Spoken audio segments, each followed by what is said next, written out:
ABN channel, అలాగే ఆయన ఎవరు మూర్తి అంట, మరి ఆయన ఛానల్ ఏదో తెలియదు. ఎంత నీచంగా అంటే నన్ను నాస్తికుడు అనేది కొద్దిసేపు, మళ్ళీ వెంటనే క్రైస్తవుడు అనేది, మళ్ళీ వెంటనే నీచుడు అనేది. దేంట్లో మీ స్టాండ్ ఉంటుందో కూడా కనీసం నా మీద చేసేటువంటి విమర్శలలో కూడా స్టాండ్ లేదు. 3 నెలలుగా మేము చేస్తున్నది వెంకటేశ్వర స్వామి మీద ఆధారపడి చేస్తున్నామా?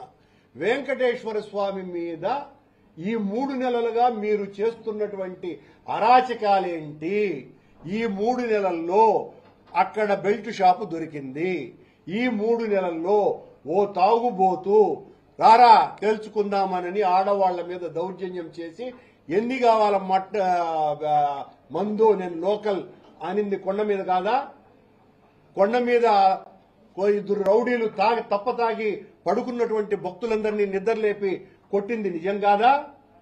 మొన్న 5 రోజుల ముందు హత్య జరిగింది నిజం కాదా? కొండ మీద సాధువులు ధర్నా చేసింది నిజం కాదా?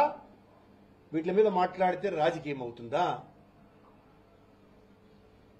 అజ్ఞానం తలకెక్కిన వాళ్లను కన్విన్స్ చేయటం అన్నది సాధ్యం కాదు.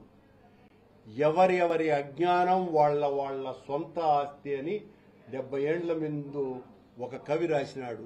ఆ అజ్ఞానపు ఆస్తి మెండుగా ఉన్నటువంటి వాళ్లను కన్విన్స్ చేయలేం. ప్రజలకు తెలియపరచటం మా బాధ్యత వెంకటేశ్వర స్వామి భక్తులుగా. కనుక ఖచ్చితంగా ఇలాంటివి తప్పులు ఎత్తి చూపుతూనే ఉంటాం.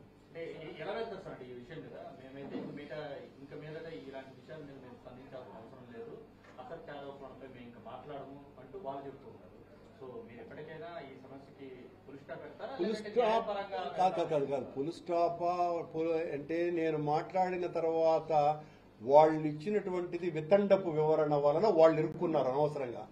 ఆ రోజే ఒక మామూలు ప్రెస్ మీట్ లో వాస్తవాలను బయట పెట్టినట్టే బాగుండేది.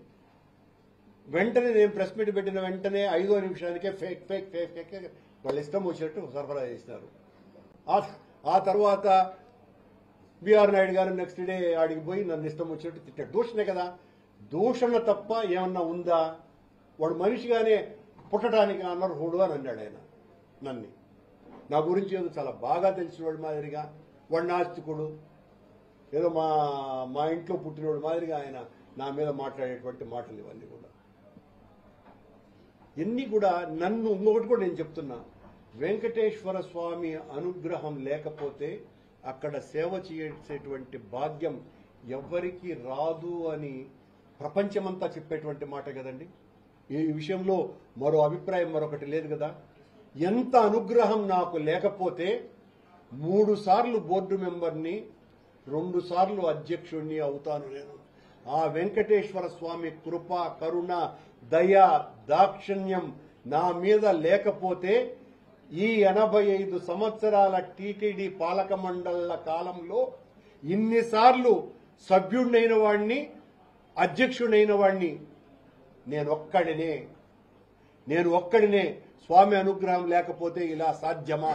ఇంకా నన్ను మీరు నాస్తికుడు అని మాట్లాడితే నేను ఏం సమాధానం చెప్పాలి? దానికి మాట్లాడుకుంటూ ఉండండి. అవునండి, సాహి గర్భవతి అయినటువంటి అత్యంత పవిత్రమైన గోశాల నుంచి తప్పిపోయి రైలు పట్టాల మీద వెళుతుంటే రైలు గుద్ది చచ్చిపోయింది. అంతే కూడా కాదు, స్వామి ఊరేగింపులో పాల్గొనేటువంటి వృషభం కూడా చచ్చిపోయింది. కొత్తగా చెప్తున్నా మీకు, వృషభం కూడా చనిపోయింది. దాన్ని కూడా అడగండి మీరు. అలాగే స్వామి దగ్గర పూజలు అందుకునేటువంటి గోవు కూడా చనిపోయింది. ఇంకా మాట్లాడితే రాజకీయం అని చెప్తారు.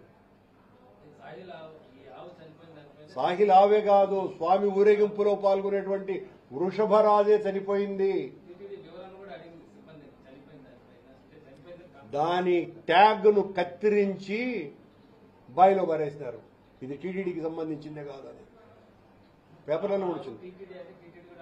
ఆ తర్వాత అంగీకరించింది. మొదట ధృవీకరించకుండా కాదని చెప్పి తరువాత ఆధారాలతో బయటపడితే చాలా అసహ్యంగా ఉంటుందని ప్రకటించుకున్నాను.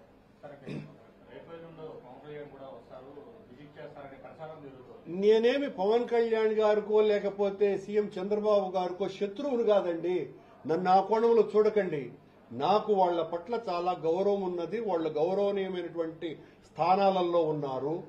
కాకపోతే ప్రభుత్వంలో జరిగేటువంటి తప్పులను ఎత్తి చూపాల్సినటువంటి బాధ్యత ప్రతిపక్ష పార్టీలో ఉన్నటువంటి మా మీద ఉన్నది ఒకటి. అలాగే ఇంత అనుగ్రహం నాకు ఇచ్చినటువంటి భగవంతుడు అక్కడ జరిగేటువంటి తప్పులను ఎత్తి చూపేటువంటి అవకాశం కూడా నాకు కల్పించినాడు. ఆయన కల్పించినాడు కాబట్టే ఈ విషయంలో కూడా ఇన్నిసార్లు నేను మాట్లాడుతున్నా ప్రతిసారి వాళ్ళు తప్పుల మీద తప్పులు చేసుకుపోతూనే ఉన్నారు. నాది వాళ్ళు నిరూపించలేకపోతున్నారు కానీ వాళ్ళు మాత్రం అడుగడుగున దొరికిపోతున్నారు. ఇది కూడా స్వామివారి కృపే.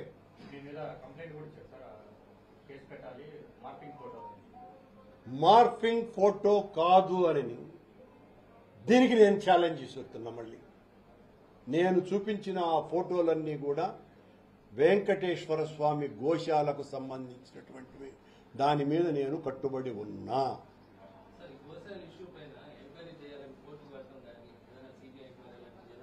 అది ప్రభుత్వం చేసుకుంటుందిలేండి.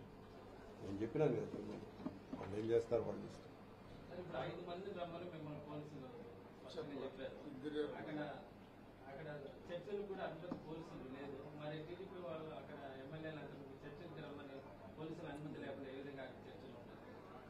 ఇదే హాస్యం అంటే.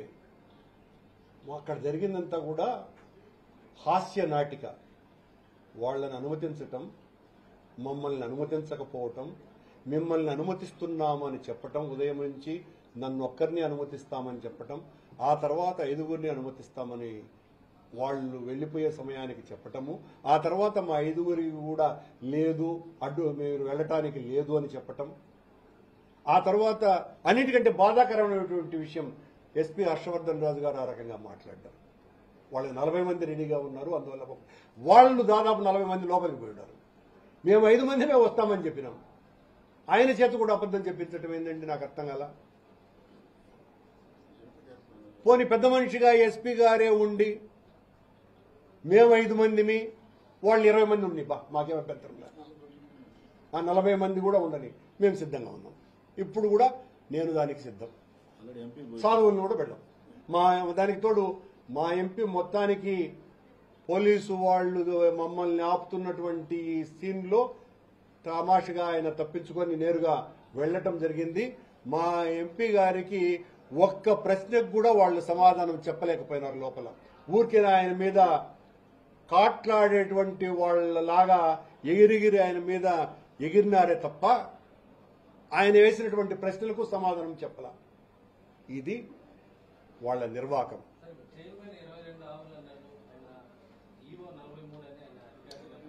అవును, అది నాకెందుకండి? వాళ్ళకి సమన్వయం ఉందో సమన్వయం లేదో అనేది వాళ్లే చెప్పుకున్నారు కదా. వాళ్ళకి సంబంధించినటువంటి పేపర్ చెప్పింది కదా, ఇద్దరు కొట్లాడుకున్నారు అని. ఇంక మళ్ళీ నేను ఎందుకు చెప్పడం అవన్నీ కూడా నాకు అనవసరం.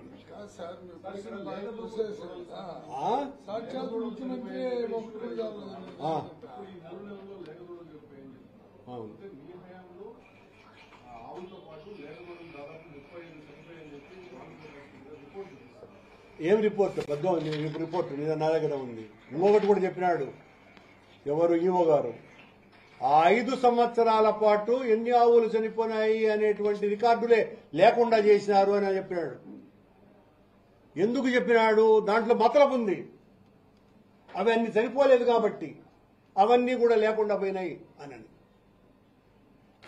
ఈ 10 నెలలది మాత్రం